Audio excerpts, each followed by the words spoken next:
نام آشا پربھات، پیدائش 21 جولائی 1958، رسول مشرقی چمپارن بہار انڈیا، تعلیم BA، اعزاز سہیل عظیم آبادی ایوارڈ 2013، اردو دوست ایوارڈ 1994، ساتھیہ ردھن سمان 1996 اور دیگر تصانیف وہ دن اردو افسانے 2015، آج کی اردو کہانی افسانوی مجموعے 2013، جانے کتنے موڑ ناول 2009 میں، اور وہ ناول 2006، کیسا سچ ہندی افسانے 2010 اور دیگر۔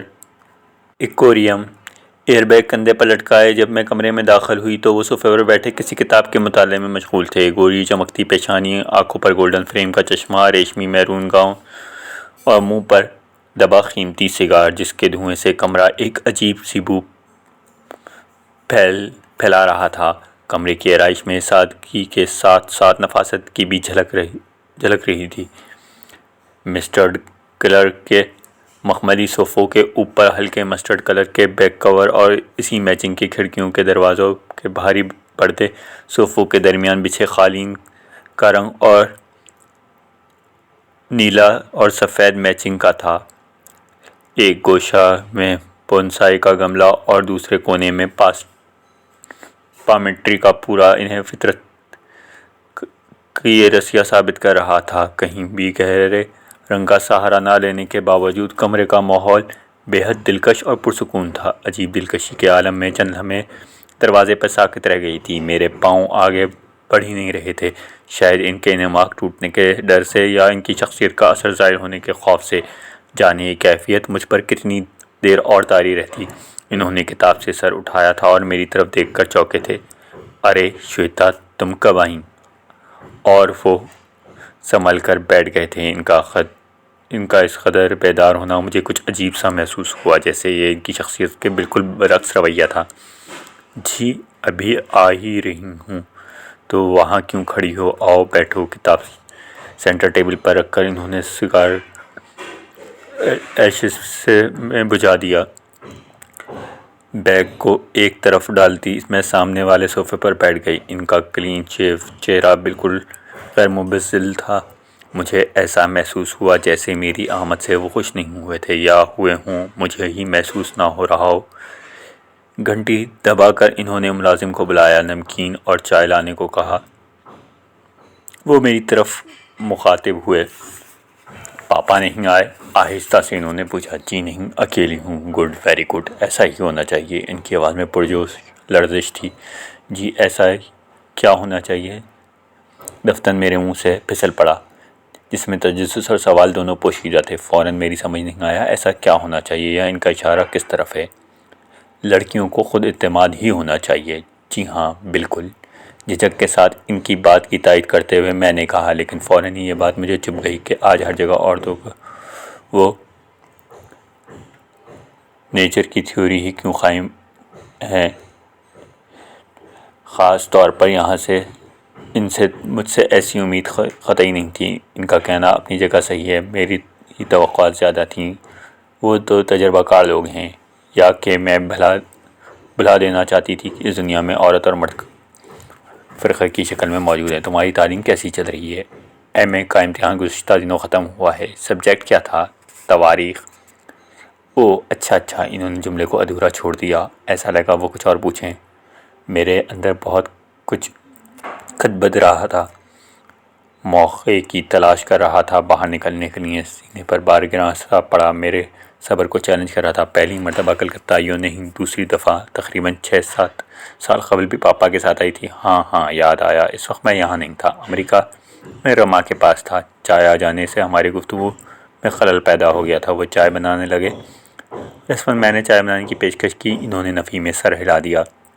براؤن کلر کی چائے نفیس پیالوں میں دودھ ڈالتے ہوئے انہوں نے پوچھا، شکر کتنی دوں؟ 1 چمچہ؟ صرف 1 چمچہ؟ جی 1 چمچہ۔ کیا یہ کچھ زیادہ ہے؟ نہیں، بہت کم، اس عمر میں اتنی کم شکر تعجب ہے۔ پیالہ میری طرف بڑھاتے ہوئے انہوں نے کہا۔ ہم چائے کی چسکیاں لینے لگے۔ میرا بیگ ابھی تک اسی جگہ پڑا اس گھر میں مجھے اجنبی ثابت کر رہا تھا۔ ویسے ان سے میری اولین ملاقات نہیں تھی، کالج لائف سے ہی پاپا کے جگری دوست تھے۔ وقت کی مار نے دونوں کو جدا کر دیا تھا، لیکن وہ چھٹیوں میں اکثر ہی مسوری آ جایا کرتے تھے۔ ہمارا چھوٹا سا گھر گلزار ہو جاتا تھا۔ دیر رات تک دونوں کی گفتگو چلتی رہتی اور خاموشی سے دونوں کی باتیں سنتی رہتی میں۔ فلسفے کے ساتھ انہیں علم نفسیات پر بھی کافی عبور تھا۔ ان کی زبردست فہم تھی۔ اس وقت میری زندگی کا دن پنکھ لگا کر پرواز کر رہے تھے۔ دفتر سشانت میرا عزیز دوست، میرا ساتھی، جو چند روز بعد ہی میرا شریک حیات بننے والا تھا، مجھے تنہا چھوڑ کر ہمیشہ کے لیے اس دنیا سے منہ موڑ گیا تھا۔ وہ ایسی جگہ چلا گیا تھا جہاں اس پر میری چیخ و پکار کی کوئی اثر نہیں پڑنے والا تھا۔ میں اداسیوں کے دھن میں کھونے لگی تھی۔ میرے سامنے جینے کا اب کوئی مقصد نہیں رہ گیا تھا۔ شروع ہی سے ہی پاپا کے عہدہ اور بود و باش کا معیار اتنا اعلیٰ تھا کہ عام لڑکیاں میرے دوست بننے سے کتراتی تھیں۔ ریٹائرمنٹ کے بعد پاپا کی دنیا کتب و باغبانی تک سمٹ گئی تھی۔ لاشعوری طور پر میں پاپا کے ان معمولات روزمرہ میں شریک ہو گئی تھی۔ جب تک تعلیم کی منزل باقی تھی یا سشانت زندہ تھا، مصروفیت کسی ظالم افسر کی طرح ہمیشہ سر پر سوار رہتی تھی۔ صبح اٹھنا، پاپا کے ساتھ چائے لینا، باغبانی میں ان کا ہاتھ بٹانا، کالج جانا، سشانت سے ملنا، لائبریری سے کتابیں لانا، نوٹس تیار کرنا اور کھانے کی میز پر پاپا سے ڈسکس کرنا، جہاں کبھی کبھی سشانت بھی موجود ہوتا، لیکن سشانت سدا کے لیے چلے جانا اور مصروفیت کا بہانہ امتحان کا ختم ہو جانا۔ میرے دل و دماغ میں اداسیوں کا غبار بھرتا جا رہا تھا۔ شاید پاپا نے میری اداسی سے ڈر گئے تھے، تبھی خود کو تنہا رہنا گوارا کر کے مجھے یہاں آنے پر مجبور کر دیا۔ چائے ختم ہو گئی تھی۔ ملازم کو آواز دے کر انہوں نے ہدایت دی۔ میرا سامان ان کی بیٹی رما کے کمرے میں پہنچا دیے۔ اپنی بیٹی رما کے کمرے میں جگہ دے کر انہوں نے مجھے رما دیدی کی جگہ پر قائم کر دیا تھا۔ کمرہ بے حد صاف ستھرا تھا۔ باہر دور تک میدان کھلا، چہار دیواری، اس کے بعد ناریل کے درخت، کیاریوں میں ہر قسم کے پودے۔ چند لمحے تازی ہوا میں سانس لے کر تازہ دم ہونے کے لیے باتھ روم میں گھس گئی تھی۔ ڈنر کے بعد لاؤن کرسیاں لگ گئی تھیں۔ رات کی رانی اور خوشبو کے درمیان ہندوستانی اور مغربی فلسفے پر ان کی تقریر سن کر ایسا محسوس ہوا، کیا ایک انسان اتنی ساری خوبیاں ممکن ہے؟ یہ کوئی مسیحا ہے؟ پہلے دن اولین شب کی شروعات میں پاپا کی غربت سے دور کسی انجان جگہ ناشنا مال میں بالکل اجنبی محسوس نہ ہونا۔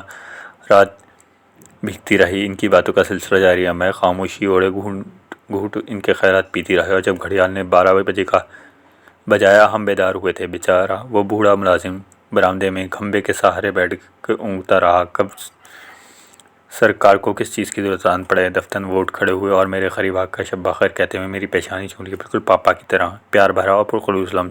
چاندنی شب ان کی باتوں کا اثر، پہلی بار سشانت کی یادوں کا بھولنا ماورائی حالت میں گرفتار ہو گئی تھی۔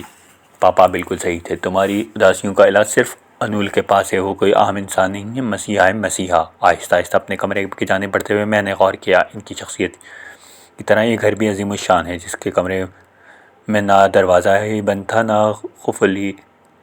سب کے سب بالکل کھلے ہوئے، اپنے مالک کی طرح، اور بے باکی اور رواداری کا مظہر۔ تعجب ہوا، کسی طرح یہ زندگی جیتے ہیں، اپنی مرضی کے مطابق استعمال کرتے ہیں، جیسے زندگی ان کی باندھی ہو۔ آئندہ روز دوپہر کو کھانے کے بعد کلکتہ کے خاص دینی جگہوں کو دیکھنے کا پروگرام طے ہوا۔ ریس کورس، ایڈن گارڈن دیکھنے کے بعد ہم وکٹوریہ میموریل کی شاندار عمارت کے قریب کھڑے تھے۔ سطح سے لے کر تیسری منزل تک کھنگالنے کے بعد ہم نیچے اترے۔ ہرس و شام کی سیاہی پھیلنے لگی۔ نصف چاند آسمان پر بیٹھا مسکرا رہا تھا۔ جھیلے میں وکٹوریہ میموریل دیکھتے ہوئے دفتر انہوں نے پوچھا، کیسا لگا وکٹوریہ؟ ہتھیاروں کا مظاہرہ؟ ان کے سوال پر میں چونک کر میں نے ان کی طرف دیکھا۔ اس سوال میں کئی اور سوال پوشیدہ تھے۔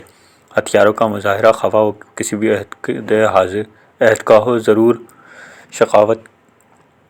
شقادت کی نشاندہی کرتا ہے۔ کبھی کبھی انسان ہتھیار دوست نہیں ہو سکتے، انسانیت کے دشمن ہی ہوتے ہیں۔ شاید انسان نے عقل کے ساتھ ہی ہتھیار کا تصور بھی کیا ہوگا، کیونکہ عقل ہی خوف کی وجہ ہوتی ہے۔ لیکن یہ باتیں ان سے کہنا نہیں چاہتی تھی، میرے خیالات ان کو مرغوب نہ ہوں گے۔ ممکن ہے اس موضوع پر انہیں کچھ اور نظریہ ہو، لہٰذا ان کو منشا جانے کے غرض سے کہا، اچھا بھی اور برا بھی ہوں۔ کہہ کر وہ چند لمحے خاموش رہ گئی۔ شاید میرا جواب انہیں طفلانہ محسوس ہوا۔ اچھا بھی اور برا بھی؟ بھلا وہ کس طرح؟ اچانک انہوں نے پھر پوچھ لیا۔ اچھے سے میری مراد تھی کہ وہ اولین اچھا ہتھیار ہوگا جس سے پھل توڑ کر یا جنس اگا کر انسان نے اپنی بھوک مٹائی ہوگی، اور اولین برا ہتھیار ہوگا جس سے ان کے کسی معصوم کی جان لی ہوگی۔ اتنی گہرائی سے تمہارے خیالات میں؟ انہوں نے کہا، آواز میں پوشیدہ حیرت سمجھ کر میں خوش ہو گئی تھی۔ کبھی چڑیا خانہ، کبھی عجائب گھر، کبھی کالی بازی گھومنے جاتے 10 دن گزر گئے تھے، اپنے قیمتی وقت سے وہ مجھ پر نثار کر رہے تھے۔ میں ایک دینی جگہ کی اہمیت کی اس کی وضاحت ہر زاویے سے ان کا تجزیہ ان کے علم میں میرے علم میں اضافہ کر دیتا تھا۔ ان کی عظیم الشان شخصیت کے بوجھ تلے میں دبتی جا رہی تھی۔ علی صبح کھل گئی تھی، سشانت کے خواب جیسے جھنجھوڑ کے جگا دیا۔ 10 روز پہلے مرتبہ سشانت کے خواب سے سینہ میں دفن درد کی ٹیس پھر محسوس ہونے لگی۔ بستر سے اٹھ کر کوریڈور سے ہوتے ہوئے لان کی طرف نکل آئی۔ مغرب میں چاند اپنی شکل بڑھا کر آرام کی تیاری کر رہا تھا۔ سارا ماحول سناٹے کی گود میں دبکا بیٹھا نیند سو رہا تھا۔ باد مشرق کے مخملی لمس سشانت کی یادوں کو اور بھڑکا رہا تھا۔ کاش اس خوبصورت حسین جگہ پر سشانت میرے قریب ہوتا، خیال آیا، اور درد اشکوں میں ڈھل کر میرے رخسار پر بہہ چلا۔ اگر انسان اتنا ہی طاقتور ہے تو کسی کی یادوں کو فتح حاصل کیوں نہیں کر لیتا؟ بہت سے چہرے ارد گرد ہوتے ہوئے بھی بس ایک چہرہ کیوں؟ اوہ سشانت! میرے ہونٹوں سے درد آلود کچھ الفاظ پھسل پڑے۔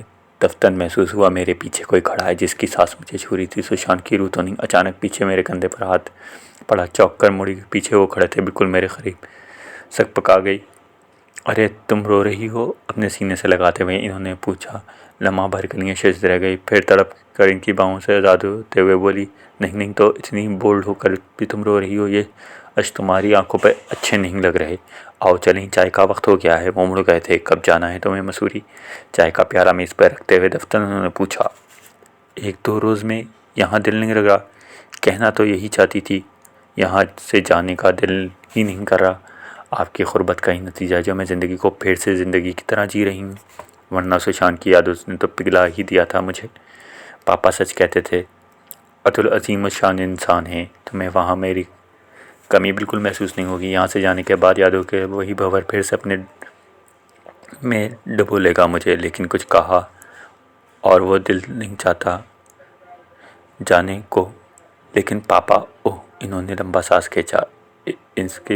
ان کے سرو سانسوں سے ایسا لگا جیسے پاپا کی تنہائی نے یاد آ گئی ہو۔ پھر آہستہ آہستہ اٹھ کر وہ میرے پیچھے آ کھڑے ہو گئے اور ان کی انگلیاں میرے گیسوں کو سہلانے لگیں۔ گیسوں سے پھسل کر پیشانی پر، رخسار پر، پھر ہونٹوں نیچے اترتی ہوں۔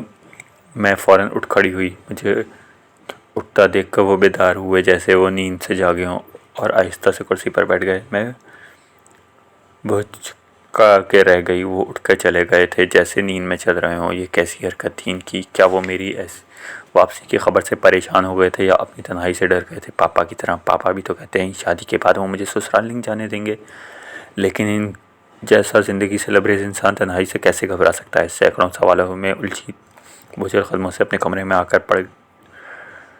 پڑ گئی۔ اونچی عمارتوں سے پھسلتی شام میں کے پیڑوں پر پلاس کے پیڑوں پہ ٹھہر گئی تھی۔ آسمان سرخ ہوا تھا، پرندے گھونسلوں میں لوٹنے لگے تھے۔ ماحول امس پڑ گئی تھی۔ کمرے سے میں نکل کر بالکونی میں رکھی ہوئی کرسی پر بیٹھ گئی۔ کمرے کی نسبت یہاں کچھ زیادہ ہی سکون تھا۔ تم یہاں بیٹھی ہو، کیا مارکیٹ نہیں چلنا؟ اٹھو، تیار ہو جاؤ، میں گاڑی نکالتا ہوں۔ ایک ساتھ اتنے جملے میں پوچھنا چاہتی تھی۔ دوپہر کے کھانے کے دوران کہاں تھے؟ پھر لگا یہ فالتو سوال ہوگا۔ کلکتہ کے مصروف چہل پہل اور شور و غل کے درمیان چھوٹی موٹی جنسوں کی خریداری کرنے کے بعد پاپا کے لیے سیاہ پتھر کے نٹراج کی مورتی میں خرید کر لوٹ رہے تھے کہ اچانک ایکویریم کی دکان پر میری نگاہ ٹھہری۔ ہر سائز کا ایکویریم، رنگ برنگی مچھلیاں۔ تمہارا ایکویریم کیسا ہے؟ انہوں نے پوچھا۔ بالکل ٹھیک۔ مچھلیاں سب زندہ ہیں؟ جی بالکل۔ ان کی یادداشت پر رشک ہو آیا مجھے۔ 3 سال قبل ایک روز میں پاپا سے اچھا سا ایکویریم خریدنے کے لیے ضد کر رہی تھی۔ اس وقت یہ آ گئے تھے۔ شاید انہوں نے ہماری باتیں سن لی تھیں۔ شام کو بہت سی خوبصورت اور بڑا سا ایکویریم لے کر پہنچے تھے۔ من پسند ایکویریم دیکھ کر میں خوشی سے اچھل پڑی تھی، لیکن منہ سے ایک شکریہ بھی لفظ نہیں پھوٹا تھا۔ اس وقت سے ابھی تک میں بیڈ روم میں میز پر خاص اینگل سے رکھا ان کی اپنائیت کی یاد دلاتا رہا۔ ایکویریم بلب کی روشنی میں رنگ برنگی مچھلیاں پانی میں کلیاں کرتی کتنی پیاری لگتی ہیں۔ فرصت کے لمحوں میں انہیں غور سے نہارا کرتی، اور تب ان کے میں اور بھی ممنون ہوا اٹھتی۔ رات آہستہ آہستہ شباب پر پہنچ رہی تھی۔ ہم لوگ گھر کی جانب لوٹ رہے تھے۔ وہ گلیوں بازاروں میں جانکاری دے رہے تھے، میں خاموشی سے انہیں سن رہی تھی۔ اور دونوں کے مقابلے میں آج وہ زیادہ جوش اور خوش اور پرجوش لگ رہے تھے۔ شاید میرے جیسا میں پا کر گاڑی، بنگلہ، پرس کی تو مجھے احساس ہوا کہ پر رکی تو مجھے احساس ہوا کہ آج تفریح بری طرح پست کر ڈالا ہے۔ فریش ہونے کے بعد کھانا اٹھنا چاہتی تھی۔ وہ گڈ نائٹ کہتے ہوئے اپنے کمرے کی طرف بڑھ گئے۔ شاید وہ بھی تھک گئے تھے، میں بھی یہی چاہتی تھی۔ آج کچھ نہ پوچھنے کا موڈ تھا نہ سننے کا۔ کمرے میں آ کر کپڑے چینج کرنے کو فوراً بستر پہ لیٹ گئی۔ بیڈ سوئچ دبا کر لائٹ آف کیا اور چادر سینے تک کھینچ لی۔ نیند کب آئی پتہ ہی نہیں چلا۔ دفتر ایسا محسوس ہوا میرا پورا جسم کسی نے اژدھے کی لپیٹ میں آ گیا۔ سانسیں رک رہی ہیں۔ زور سے اژدھے کو جھٹکنے کی کوشش کی تو جکڑن اور بڑھ گئی۔ چیخنے کی کوشش کی تو فوراً ایک ہتھیلی میرے منہ پر آن پڑی۔ چھٹپٹا کر کچھ ڈھیلی پڑی تو فوراً میں نے اسے ٹٹول کر بیڈ سوئچ دبا دیا۔ روشنی کے ساتھ ہی میری آنکھیں دکھ کر رہنے لگیں۔ بستر میں وہ تھے اور ان کی آغوش میں قید تھی۔ کمرے میں ہر سو پاپا کے یقین، میرے اعتماد اور ان کی امیج کی دھجیاں اڑ رہی تھیں۔ محسوس ہوا جیسے اس لمحے وہ صرف ایک مرد تھے، ان کے لیے میں صرف ایک عورت۔ مسیحا کے چہرے پر شیطان کا چہرہ چسپاں ہو گیا تھا۔ جگر میں نیزہ سا چبھا۔ درد سے آنسو چھلک آئے۔ کاش کل ہی میں یہاں سے چلی گئی ہوتی تو یہ سب کچھ دیکھنے کو نہ ملتا۔ ان کے ہاتھوں کو سختی سے جھٹک کر میں غسل خانے میں گھس گئی تھی۔ پورے جسم پر ہزاروں چھپکلیاں رینگ رہی تھیں۔ ابکائی سی محسوس ہوئی۔ ایسا لگا کسی گندے نالے سے نکل کر آئی ہوں۔ معلوم نہیں کتنی دیر شاور کے نیچے بیٹھی رہی۔ پرندوں نے چہچہانا شروع کر دیا۔ غنودگی ختم ہوئی۔ باتھ روم سے نکلی اور کسی بھی طرح کپڑے وغیرہ سمیٹ کر اسٹیشن کے لیے چل پڑی۔ اچانک اپنا سامان دیکھ کر پاپا خوش اور حیرانی سے چیخ پڑے، شویتا تم اتنی جلدی؟ ابھی تو تمہاری چھٹی کے 5 دن اور باقی ہیں۔